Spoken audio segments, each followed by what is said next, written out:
right. Let's get it popping. All right. Thank y'all for tuning in to Fully Loaded. I am Mecca Williams, your neighborhood hope dealer. Let me come on this couch. I am coming to you from the home studio. So I'm just gonna get a little comfortable. Okay. Whew. All right, y'all. It's been a little while. What's been up? I know some people have hit me up. They've noticed my absence on social media.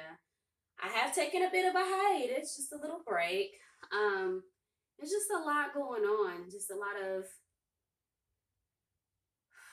police brutality, a lot of violence, a lot of negativity, and politics seem to be bringing out the worst in some people. So I just had to protect my peace, and I have been taking a break. In that break, I have been spending my time just kind of getting to know myself some more, focusing my energy in some relationships that I feel need more attention. I've been working a lot and just kind of discovering who and what I want to be, and what goals I want to set for this new year, what route I want to be taking. Um, but before we dive into that, thank you for tuning into Fully Loaded. I am Mecca Williams, your neighborhood hope dealer. Don't forget to like and subscribe.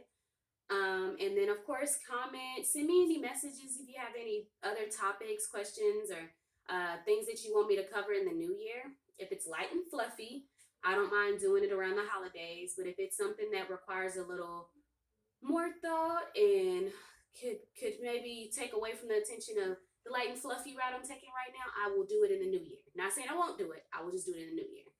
I think 2020 has given us plenty of negativity to talk about, right? Which depends on how you view it, because 2020 has brought a lot of positive things. But I just feel like the world is kind of focused on the negative route that 2020 has brought us. Neither here nor there. Let's focus on what I have been up to. Netflix. Lots and lots of Netflix. And I got a little bit of beef with some of these shows I've been watching. First things first, I binge watched The Game. I loved The Game. Derwin, Melanie, wouldn't even say that I would look to their relationship for anything, because the ups and downs and Melanie going through a lot. Like, I could empathize with a lot of the things, but some things I'm just like, girl, why? Like, why can't you just stick to your guns on some things? But I mean, I really love the show. I've been a fan of the Maori since Sister Sister, so just seeing one of them in a show, I absolutely loved it. But that ending, why did they do me like that? Why did y'all end the show like that? I felt like that was not a good ending at all. Like, I'm still sitting here like, yeah, they got married, but like, what happened? Did she get to have her baby? Like what happened? I just really did not like the ending of that show at all. But I love the show still. I just wasn't feeling that ending at all. But then after that, I started binge watching Sister Sister, and I love Sister Sister. And that ending was dope. And I didn't realize how cultured that show was. Like, the frats, the sororities, Ray being a black male business owner in his time, Lisa being a business owner, like the route they took to co-parent and cohabitate and co-parent.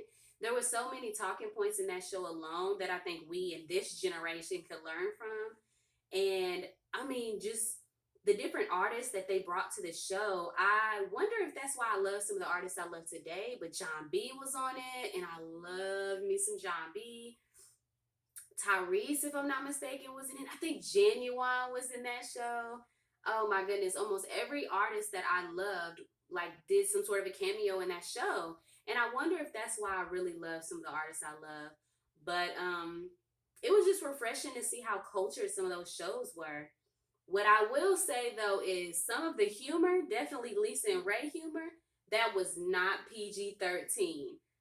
I'm not gonna complain, but I'm just gonna say that, y'all got something to say about our generation. I'm just saying, when they all said that was PG-13, but some of their humor was not PG-13-ish. But I love me some Sister Sister. And the ending in that was actually acceptable. I could go to sleep after the ending of Sister Sister. It was it was wholesome. It was, they closed it well. I had a few questions, but it was like, well, everyone's happy that, whatever. That ended the way it ended. It was okay. Now, Half and Half, which is the next show I binge watched, no, it left me up just frustrated and like I had more questions than answers. But let's talk about Half and Half. I loved it. I love the show. Like Mona is definitely in her own lane. Definitely. I can relate to that too, being the type of person I am. I'm this Harry Potter, Edgar Allan Poe, Miles Davis lover, Ralph Ellison lover, and I'm kind of all over the place. Grew up playing sports. This black girl who speaks proper English and who, was really good at this sport, hung out with this group, but loved to be with this group as well. I was kind of all over the place too. So it was just nice to see a character in that role who didn't really fit the box. And that's what I really loved about her character. But I was just like, the ending of it, why did it end that way? But before we talk about the ending, let's talk about just the different things she dealt with, like the interest in friends and the relationship with her sister and trying to create a healthy relationship with her dad. There was a lot going on in that show alone that was really good talking points, and I feel like there's a lot that could be gained from the show alone. But of course, looking at it as a fictional show, but I really liked it. But yeah, let's talk about this ending though. So as she's trying to find herself and she's blogging and she's discovering who she is and she's trying to figure out, what she likes, what she doesn't like, why she sabotages relationships. And let me just pin here that she went to therapy. Black people, get you a therapist. Black therapists, make yourself seen. I am a huge advocate for therapy. I love sitting on somebody's couch because their job is to help me figure out my own way, not for them to tell me what to do, but they just help me work through a lot of things that I know I need help with. And I would advise any of you guys to seek therapy, even if you think you're perfectly fine. There's no harm in talking to somebody outside of your friends. Plus, you put a lot of pressure on your friends by expecting them to be able to listen always and help you through your problems. That can just put a lot of pressure on a friendship. So go seek a therapist. I'm gonna put a pin on that, come back to it. But yeah, so she was working through things in therapy, and I just really love this show. It talked about her coming from a single parent household to like the struggle her mom had raising her, and then her dad coming back in the picture and some of the insecurities that come from being a parent, and the absentee parent comes in and out. I really enjoyed some of the talking points. And then of course at the end, she chooses to date, and she's dating these two guys that she's really interested in both of them, but she didn't know which guy she wanted, and that's how it ended. What? I need to know who she chose. I need to know if she got with Spencer, her best friend, and if they ran off into the sunset. What happened? They just left me. I was just up. I had to drink a little bit after that one. I just not knowing, and it ended the way it ended. I'm up at 1 a.m. Googling, so who did Mona choose? Come to find out, here's the answer. We don't know.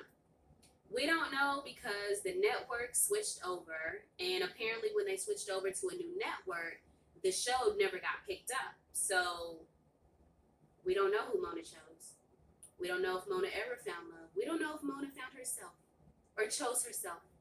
We don't know if Dee Dee, ever found love and settled down. We don't know if Mama D ever stopped spending all that money. We don't know what happened. We just don't know. But I absolutely loved going down memory lane with these shows and just picking up on things as an adult that I definitely probably didn't know what it was as a child. But it just kind of goes to show that they put a lot of adult humor in kid shows. I mean, we could talk about that on a whole separate episode, but I loved it. And let y'all comment. Let me know if there's some shows that they put on Netflix that y'all have been watching, or old movies that y'all have been watching that y'all want me to check out. Maybe we could talk about it or do a Zoom session or something about it. But I'm so happy that Netflix put some of these shows on there, because I don't know I would have ever watched it if they hadn't. You know, like Half and Half. I don't even know if I really watched it that much growing up, but I definitely binge watched it. Like I watched it in a couple of days. Same for the Game. I loved it, but I don't know that I ever watched all the seasons, I should say. Um, but yeah, and so aside from binge watching Netflix, I've been reading a lot. Um, a couple of books that I do want to do some book reviews on and post them is, one is Women Who Pray by T.D. Jakes. That's one of the books I'm trying to dive into. It, to me, a lot stands out, so it's not something that I could just do overnight. It's something where I have to like read, I have to just kind of mull over it and make a lot of notes, and then I could bring it to you guys. But there's a lot in that book alone that I would love to talk about. And then the other book that I'm reading right now is 44th President Barack Obama's memoir. So his new book, is it A Change Has Come? A promise something? Shame, I should know the title. Either way, it's his new book. And that's the one I'm reading. And then I also want to dive into Relationship Goals by Pastor Michael Todd. I've had that book for a little while and actually watched his series, and I would love to do just a group talk about his series, but I want to talk about that as well. So I'll be bringing you guys a couple of different videos just talking about the books I'm reading and some notes that I picked out. I'm trying to figure out a way to do that without giving away the major points of the book, but since I am a book lover and people who know me know that I am a bookworm, I figured I could bring you guys some talking points and some notes, some nuggets that I gained from some of my favorite books, and then just do some video reviews about them, especially before my favorite books become movies. I think it's important for me to talk about them. And then just different movies also that are coming out, just some things that are light and fluffy.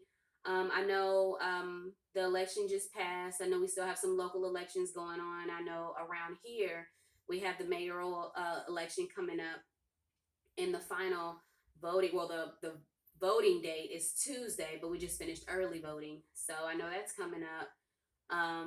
But it's just been a lot of negativity going on in the world, and I just personally am choosing to give myself some peace by focusing on some things that take away some of the noise in the world. And the way for me to find my peace is in books, it's in writing, it's in spending time with the ones that I love, it's in not feeling pressured to reach out to people I haven't talked to in a little while. It's by discovering a new artist that is my now one of my favorite female artists, which is Ariana Grande. Her Positions album, fire! If you haven't listened to it, you gotta listen to it. Top 3 favorite tracks from Mecca is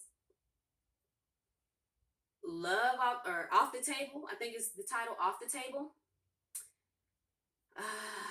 Magic. Man, she's got this line in Magic that I just fell in love with. She said, what she say? I'm just trying to live right, or I'm losing friends left and right, trying to keep my energy right. Something like that. I got to go back and listen to it. If I wasn't talking to y'all, I would know the line. But man, fire. I love that song. She talks about just attracting a lot of things like it's magic, but no, it's just her pretty much manifesting the things that she wants in this world. Fire. Love the song. Third one is Nasty by Ariana Grande in the Positions album. And then bonus, number 4, Positions, of course. But the whole album, in my opinion, it's not skippable. Like, you can start from the beginning, play to the end, keep it on repeat. Add some of them to your workout if you want to. If you're like me, lovey-dovey music could, be an energy booster. But I love her album. So that's something I've been listening to a lot, is a lot of her. Every now and then tap back into some old John B, of course, because he is bae. So that's really just a few things that I would suggest you guys do, especially around the holidays. If the holidays are hard for you guys, self-care, and not just shopping and spending a lot of money that you may or may not have, but just find things that you can do at home that are good for you, that help you feel that help you feel good inside. And like I said, spending money might feel good in a moment, but you might not have the money to be spending. Um, so you know, like, right, scrapbook. I do that too. If spending time with your family isn't something you enjoy doing, find some friends that you enjoy spending time with, and do that. Find a new hobby. Um, Try to learn how to play a new instrument. Um, Soak in the tub. Just sit and do nothing. A very close friend of mine is always telling me to meditate, which I do meditate, but you know, it's more so about centering yourself in quietness. So that's something you can be doing. Pray if you pray. Um, Fast if you fast. Find a way to love, but not be a doormat. We live in a society that says turn the other cheek, but they don't necessarily push setting boundaries as much as they should, and as much as they push the turn the other cheek rhetoric, I would say. So learn your boundaries, stick to your boundaries, and you can set your boundaries with love if that's what you need to do. You know, you can check people with love if that's what you need to do, especially over the holidays. Let folks know I love you, but what we're not going to do is disrespect me. That is acceptable. It is acceptable to not pick up the phone because you don't want to talk. It is acceptable for you to not go to that family function because you don't feel comfortable. That is acceptable. And if you need to hear from someone, it is okay for you to choose you over the holidays. If you don't want to be fake and you don't want to go and sit at a dinner table with some people that you know haven't called you all year, but they called you to save face because that favorite auntie came to this family function, you do not have to go, boo, if you don't want to go.